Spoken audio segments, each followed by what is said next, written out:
حضرت عائشہ صدیقہ رضی اللہ تعالیٰ عنہ ایک حدیث میں یہ روایت فرماتی ہیں کہ حضور نبی کریم صلی اللہ علیہ وسلم شعبان کے مہینے میں کثرت سے روزے رکھا کرتے۔ رمضان کی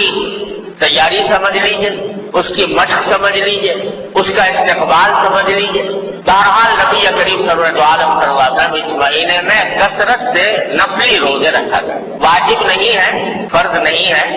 لیکن کسی بھی دن میں اللہ تبارک و تعالیٰ توفیق عطا فرما دے، شعبان کے کسی بھی دن میں تو روزہ رکھنا عام دنوں کے روزے سے زیادہ فضیلت رکھتا ہے اور زیادہ اجر و ثواب کا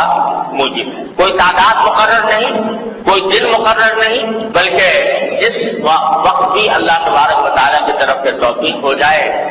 اس میں نفلی روزے رکھنے چاہیے۔ حضرت عائشہ صدیقہ رضی اللہ تعالیٰ عنہ فرمایا کرتی تھی کہ رمضان کے مہینے میں جو روزے مجھ سے قضا ہو جایا کرتے تھے جسمانی مجبوری کی وجہ سے، تو میں ان کی قضا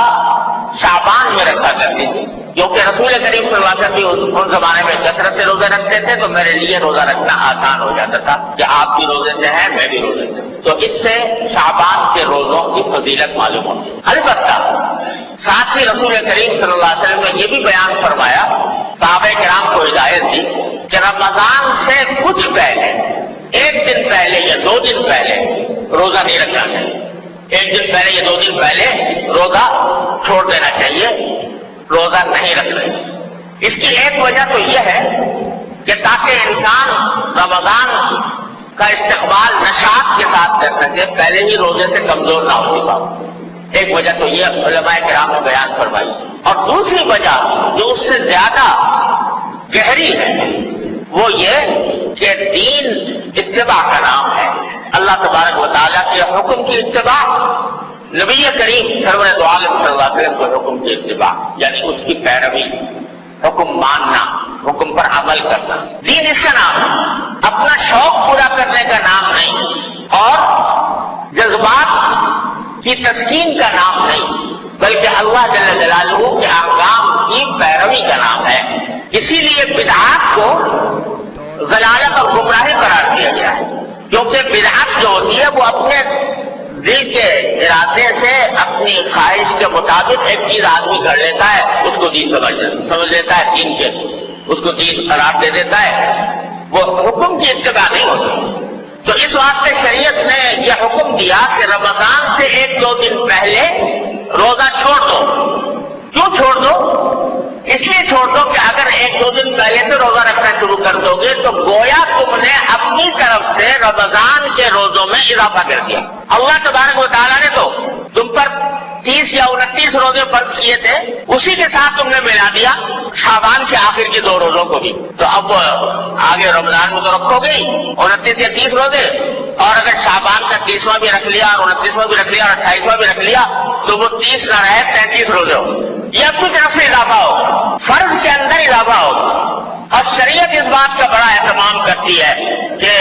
کوئی آدمی اللہ تعالیٰ کے مقرر کیے ہوئے فرائض میں کوئی اضافہ بھی نہ کرے، کوئی کمی بھی نہ کرے، اس لیے منع کیا گیا۔ آپ نے یہ حکم بھی سنا ہوگا کہ فرمایا گیا کہ ایک طرف یہ فرمایا گیا کہ سحری جب کھاتے ہو روزے میں تو بالکل آخر وقت میں سحری کھانا زیادہ مستحب ہے، بہتر ہے۔ پہلے سے آدمی کھا کے بیٹھ جائے 2-3 گھنٹے پہلے سے پھر کھانا پینا چھوڑ دے، یہ پسند نہیں۔ کیوں پسند نہیں؟ اس لیے کہ روزہ اللہ تعالیٰ نے رکھا ہے صبح صادق سے لے کر غروب آفتاب تک۔ اگر تم نے 2 گھنٹے پہلے سے کھانا چھوڑ دیا تو تم نے روزے کی مقدار میں اپنی طرف سے اضافہ کر دیا، اپنی طرف سے اضافہ کر دیا، لہذا نہیں، آخر وقت تک کھاؤ، کیونکہ ہمارا حکم یہی ہے۔ اور اسی طرح افطار کے بارے میں آپ نے سنا ہوگا کہ حدیث میں رسول کریم صلی اللہ علیہ وسلم نے مستحب قرار دیا کہ افطار جلدی سے جلدی کیا جائے، جو ہی سورج غروب ہو اور اس کے یقین ہو جائے کہ سورج غروب ہو چکا، جلدی سے جلدی افطار کرو، اب دیر نہ کرو۔ کیوں؟ اس لیے کہ اگر تم دیر کرو گے تو اپنی طرف سے روزے کی مقدار میں اضافہ کر رہے ہو۔ اللہ تعالیٰ نے تو کہا تھا غروب آفتاب تک کرنا، تم نے غروب آفتاب سے آگے بڑھا دیا، یہ اپنی طرف سے بڑھایا، تو یہ اپنی طرف سے کوئی عبادت معتبر نہیں۔ بتلانا یہ منظور ہے کہ نہ بھوکا رہنے میں کچھ رکھا ہے، بھوکا پیاسا رہنے میں، اور نہ کھانے میں کچھ رکھا ہے، اصل چیز اللہ تبارک و تعالیٰ کے حکم کی اتباع ہے۔ جب وہ کہے کہ بھوکا رہو بھوکے رہو، جب وہ کہے کہ کھاؤ تو کھاؤ، اس وقت کھانا ہی